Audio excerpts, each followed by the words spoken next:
Hello, my name is Carla from Homecare Realty. Today, we will be answering some questions regarding property management. Question 25. FAQ. What if a tenant breaks a rule in the lease? If a tenant substantially breaches the residential tenancy agreement, the landlord may be able to end the tenancy by applying for a court order or providing the tenant with a 24-hour, 14-day eviction notice. A tenant can be evicted for the following reasons. Not paying the rent on time and in full, requires 14-day notice or court order. Significantly damaging the property or allowing the property to be significantly damaged, requires 24-hour notice or court order. Physically assaulting or threatening to physically assault the landlord or another tenant, requires 24-hour notice or court order. Interfering with the rights of other tenants or the landlord, for example, tenant is unreasonably loud, requires 14-day notice or court order. Committing any illegal acts, failing to maintain the property in a reasonably clean condition, refusing to move out at the end of the tenancy, requires 14-day notice or court order. Question number 26. FAQ. Why can a tenant be evicted? If a tenant commits a substantial breach of the residential tenancy agreement, the landlord can serve a 24-hour or 14-day eviction notice, depending on the type of breach. A substantial breach is when the tenant breaks one of the rules under the Residential Tenancies Act. A landlord can evict a tenant for the following reasons. Not paying the rent on time and in full, requires 14-day notice or court order. Significantly damaging the property or allowing the property to be significantly damaged, requires 24-hour notice or court order. Physically assaulting or threatening to physically assault the landlord or another tenant, requires 24-hour notice or court order. Interfering with the rights of other tenants or the landlord. For example, tenant is unreasonably loud, requires 14-day notice or court order. Committing any illegal acts in the property, type of notice will depend on a legal activity committed. Failing to maintain the property in a reasonably clean condition, type of notice will depend on damage caused to the unit. And refusing to move out at the end of the tenancy, requires 14-day notice or court order. Question number 27. FAQ. Can a tenant have guests? Usually a tenant can have guests visit the property, but if the guest is staying at the property, the tenant should get the landlord's permission. Also, the lease may have terms that limit if and how long guests can stay at the property. If the landlord thinks that someone has moved in with the tenant, the landlord could take steps to force the guest to leave the property. Question number 28.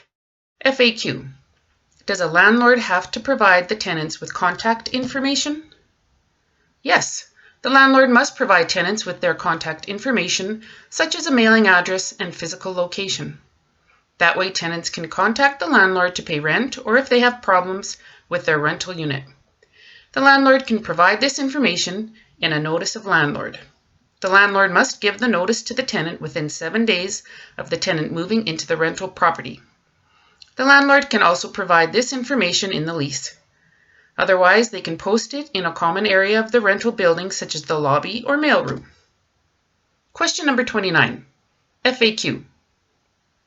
Can a landlord increase the rent at any time? The Residential Tenancies Act allows the landlord to increase the rent once a year.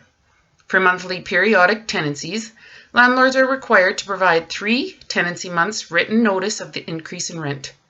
This means that if the landlord wanted the rent increase to start on January 1, the landlord would have to serve the rent increase notice before October 1.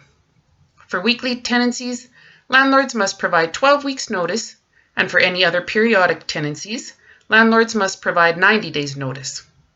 For fixed-term tenancies, the landlord can only increase the rent once per year and can only increase once the term is over.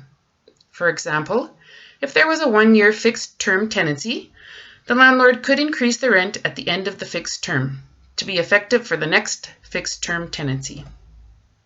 Question number 30. FAQ. When can a landlord enter the tenant's rental unit? A landlord can only enter a tenant's unit for specific reasons unless the tenant has given the landlord permission to enter, there is an emergency that requires the landlord to enter the unit, or the tenant has abandoned the property. The Residential Tenancies Act gives 5 reasons a landlord can enter a tenant's property: to inspect the state of repair of the unit, to make repairs to the unit, pest control, showing the property to potential buyers, and showing the property to potential renters during the last month of a fixed-term tenancy or after notice to end a periodic tenancy has been given. If a landlord wants to enter the tenant's rental property for any of these reasons, the landlord must give the tenant at least 24 hours written notice before entering. The written notice must be signed by the landlord, state the reason for entry, and give a date and time for the entry. The landlord can only enter between 8 a.m. and 8 p.m. The landlord cannot enter on a holiday or on the tenant's day of religious worship, presumed to be Sunday unless the tenant has informed the landlord in writing of a different day. As long as the landlord follows these rules, the tenant's consent is not needed. If there is an emergency, or the tenant has abandoned the property, or the tenant consents to the landlord's entry, no need for 24-hour notice. Question 31. FAQ. Does a landlord have to tell tenants if the property is sold? A landlord does not have to inform tenants if the property is sold. If the new owner wants to keep the tenants, then the new owner will become the tenant's new landlord. The new landlord becomes responsible for all of the obligations of the old landlord, including any special terms agreed to in the original lease, providing tenants with updated contact information and a statement about the security deposit. In addition, the new landlord cannot increase the security deposit and can only increase rent. Question number 32. FAQ. How many people can live in a house or apartment? Public health housing regulations require landlords to ensure there is adequate sleeping space for all occupants of a unit. If there is not enough space, the property could be overcrowded.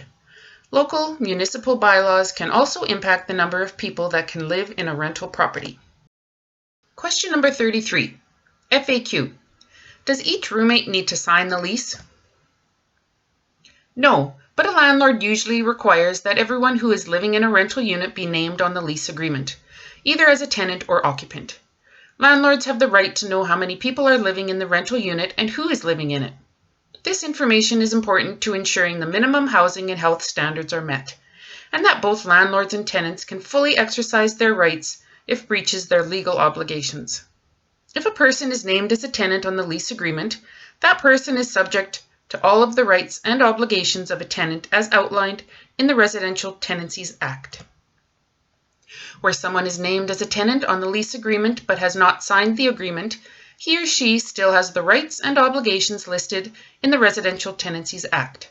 However, if the lease agreement includes rights and obligations outside of the Act, the tenant who has not signed the agreement may not be subject to those provisions. For example, if a lease agreement gives a tenant the ability to end a periodic tenancy with a shorter notice period or requires a tenant to shovel the sidewalks, a tenant who has not signed the agreement may not get the benefit of the shorter notice period, but also may not be held responsible for failing to shovel.